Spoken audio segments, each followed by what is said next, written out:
أعوذ بالله من الشيطان الرجيم بسم الله الرحمن الرحيم الذين إن مكناهم في الأرض أقاموا الصلاة وآتوا الزكاة وأمروا بالمعروف ونهوا عن المنكر ولله عاقبة الأمور صدق اللہ العظیم۔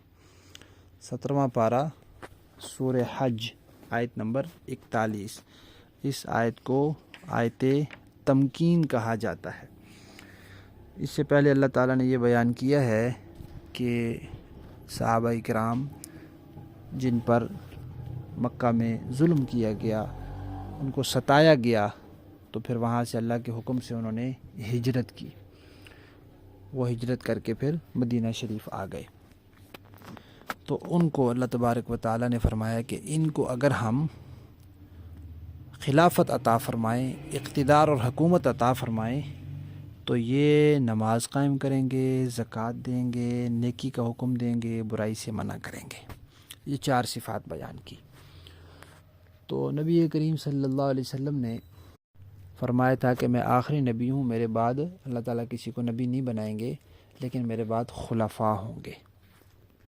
دوسری جگہ قرآن پاک میں اللہ تعالیٰ نے بھی وعدہ فرمایا، جو صحابہ کرام اس وقت موجود تھے مدینہ شریف میں، ان سے اللہ تعالیٰ نے وعدہ کیا کہ آپ میں سے کچھ لوگوں کو اللہ تعالیٰ خلیفہ بنائیں گے۔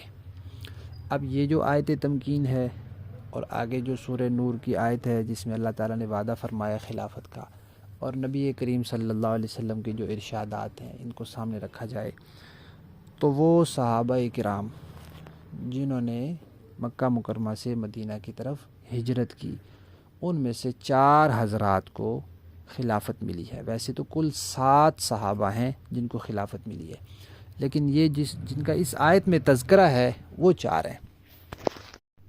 ان 4 کے بارے میں نبی کریم صلی اللہ علیہ وسلم کا ارشاد ہے کہ میرے بعد جو خلافت نبوت ہے وہ 30 سال ہے، اور ان کو خلفائے راشدین کہا جاتا ہے، خلفائے اربعہ کہا جاتا ہے، 4 یار کہا جاتا ہے۔ نبی کریم صلی اللہ علیہ وسلم نے ان کی سنت کو اپنی سنت کی طرح لازم قرار دیا، یعنی حضور کا طریقہ انہی سے ملے گا۔ امت نے اگر حضور کی سنت اور طریقے پر چلنا ہے تو خلفائے راشدین کو مضبوطی سے پکڑنا پڑے گا۔ تو اس آیت میں اللہ تعالیٰ نے ان کے بارے میں فرمایا کہ یہ نماز قائم کرنے والے ہوں گے، زکوٰۃ ادا کرنے والے ہوں گے، یعنی جتنی بھی مالی اور بدنی عبادات ہیں ان پر مضبوطی سے قائم رہیں گے، اور نیکی کا حکم دیں گے۔ تو یہ گویا کہ اللہ تعالیٰ کی پیشین گوئی ہے کہ مہاجر صحابہ میں سے جن لوگوں کو اللہ نے خلیفہ بنایا ہے، وہ جس کام کا بھی آپ کو حکم دے رہے ہیں، یقین جان لو کہ وہ نیکی ہے، اللہ کے ہاں نیکی ہے۔ اگر کوئی اس کو نیکی نہیں مانتا تو وہ اللہ تعالیٰ کو جھٹلا رہا ہے۔ اس آیت میں اللہ تعالیٰ کہہ رہے ہیں کہ وہ نیکی کا ہی حکم دیں گے اور وہ برائی سے منع کریں گے، یہ ان کی صفت ہوگی۔ اگر کوئی خلفائے راشدین کے فیصلوں کو نہیں مانتا، یا اس کو نیکی نہیں مانتا، یا جس چیز سے انہوں نے منع کیا اس کو برائی نہیں کہتا، تو پھر وہ قرآن پاک کی اس آیت کا انکار کر رہا ہے۔ بسم اللہ الرحمن الرحیم، نحمدہ ونصلی علی رسولہ الکریم، اما بعد۔ حضرت عائشہ صدیقہ رضی اللہ تعالی عنہ فرماتی ہیں کہ نبی کریم صلی اللہ علیہ وسلم رمضان المبارک کی آخری 10 راتوں میں اعتکاف کیا کرتے تھے، یہاں تک کہ آپ کی وفات ہو گئی۔ یعنی مستقل آپ کا معمول تھا ہر سال اعتکاف کرنے کا۔ اعتکاف کہتے ہیں گناہوں سے بچنا اور علیحدگی میں، تنہائی میں رہ کر اللہ تعالیٰ کو یاد کرنا۔ اگر ہم اعتکاف کریں اور تنہائی اور علیحدگی اختیار نہ کریں، اس میں کوئی اجتماعی صورت بنا لیں، تو یہ اعتکاف کے بنیادی مقصد کے خلاف ہے۔ اس کی مثال علماء نے ایسے سمجھائی ہے کہ ایک شخص ہے، اسے بادشاہ نے کہا کہ فلاں آپ سے خاص بات کرنی ہے، فلاں وقت میں اکیلے آپ نے آنا ہے۔ اب جب وہ وقت آیا، یہ بندہ 5-10 بندے لے کے ساتھ چلا گیا، تو اس نے بادشاہ کی اس بات کی ناقدری کی ہے کہ بادشاہ نے تو کہا تھا کہ صرف آپ سے بات ہے، اور یہ پھر 5-10 بندے لے کے پہنچ گیا۔ تو اسی طرح اعتکاف جو ہے وہ نفلی عبادت ہے اور تنہائی کی خلوت کی عبادت ہے۔ اللہ تعالیٰ کہتے ہیں کہ میں اور میرا بندہ بس۔ لوگوں نے پھر اجتماعی اعتکافوں کی صورتیں بنا لی ہیں کہ جتنی دیر بیان ہو رہا ہے سارے اکٹھے بیٹھے ہیں، اتنی دیر یہ ہو رہا ہے، اتنی دیر وہ ہو رہا ہے۔ عبادتیں اپنی جگہ سب ٹھیک ہیں، لیکن اعتکاف کے بنیادی مقصد کے خلاف ہیں۔ اس لیے اعتکاف کرنے والے کو چاہیے کہ وہ باقی مخلوق سے کٹ کر صرف خالق سے جڑ جائے، اور جب مخلوق کے ساتھ رہتا ہے تو پھر ان کے حقوق کا خیال رکھنا پڑتا ہے اور سارے کام انسان کو کرنے پڑتے ہیں، تو توجہ ادھر ہو جاتی ہے، تو اس سے پھر اعتکاف کا مقصد جو ہے وہ فوت ہو جاتا ہے۔ یہ مسجدوں میں جو الگ الگ ہر کسی کے پردے لٹکائے جاتے ہیں، یہ ویسے نہیں لٹکائے جاتے۔ نبی کریم صلی اللہ علیہ وسلم کا معمول تھا، آپ وہاں خیمہ لگاتے تھے اپنا۔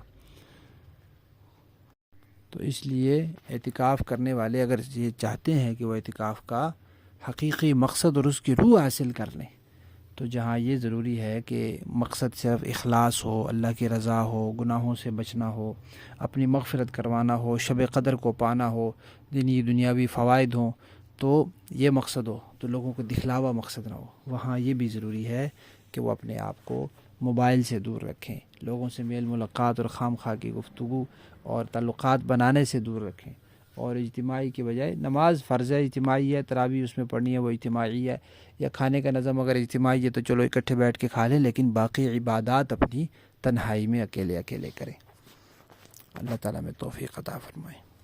بسم اللہ الرحمن الرحیم، نحمدہ ونصلی علی رسولہ الکریم، اما بعد۔ اعتکاف کے مسائل چل رہے ہیں۔ اعتکاف کرنے والا اپنی اعتکاف گاہ سے شرعی یا طبعی ضرورت کے بغیر باہر نہیں نکل سکتا، اگر نکلے گا تو اس کا اعتکاف ٹوٹ جائے گا۔ طبعی ضرورت ہے، جیسے بیت الخلاء جانا ہے یا وضو وغیرہ کرنا ہے، یا کبھی فرض غسل کی ضرورت پڑ جائے تو اس کو باہر جانا پڑے تو جا کر لے۔ بیت الخلاء جانے کے لیے قریب ترین بیت الخلاء میں جانا چاہیے۔ اگر قریب میں بیت الخلاء موجود ہے اور مسجد میں موجود ہے، اس کو چھوڑ کے بندہ گھر پہنچ جائے بیت الخلاء کے لیے، یہ ٹھیک نہیں ہے۔ ہاں البتہ یہ ہوتا ہے کہ بعض اوقات بیت الخلاء جانے کے لیے نکلا ہے، وہاں پہنچا ہے تو آگے کوئی بیت الخلاء میں گیا ہوا ہے، تو کوئی بات نہیں، اب وہاں انتظار میں ٹھہرنا جائز ہے، رک جائیں، جب کوئی نکلے گا تو پھر آپ چلے جائیں۔ لیکن باہر جاتے ہوئے راستے میں کسی نے کوئی بات پوچھ لی، سلام دعا کر لی، اور اس کو جواب دینے کے لیے انسان رک جائے تو یہ ٹھیک نہیں ہے۔ اب یہ ایک لمحہ بھی اگر وہاں رکے گا نا تو اس کا اعتکاف جاتا رہے گا۔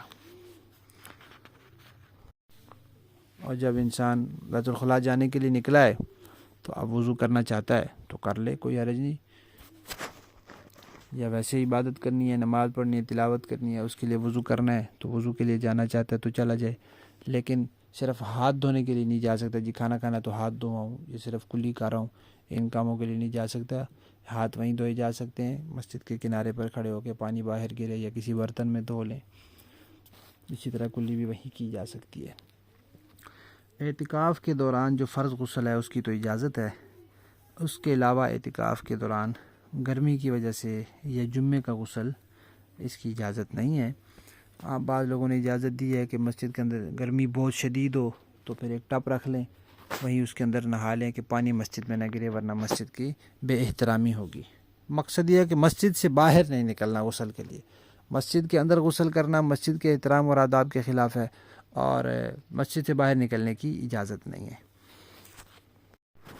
اگر کسی کو گیس کا مرض ہو، گیس کی تکلیف ہو، تو یہ کیونکہ ایک طبعی ضرورت ہے اور مسجد کے اندر ہوا خارج کرنا یہ درست نہیں ہے، تو اس کے لیے مسجد سے باہر جا سکتا ہے، اس کی علماء نے اجازت دی ہے۔